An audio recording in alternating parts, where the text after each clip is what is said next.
masih nasi gue.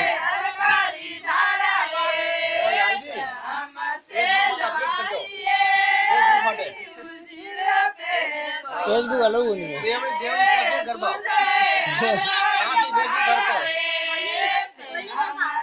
Facebook अलग होनी है।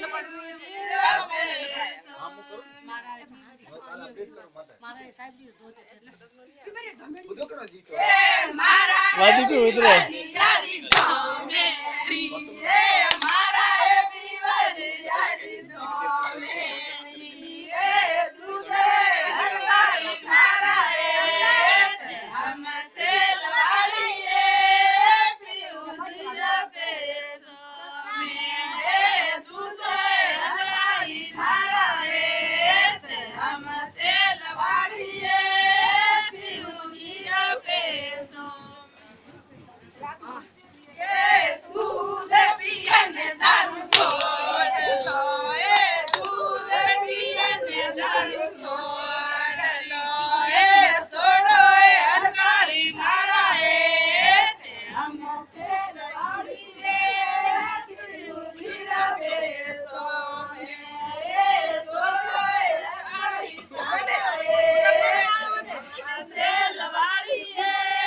अंतर उसे बात नहीं ए भाई आनंदी भेड़ाला कूदन थोड़ा ये आवे आवे आवे अरे तो वादी पे उतरियो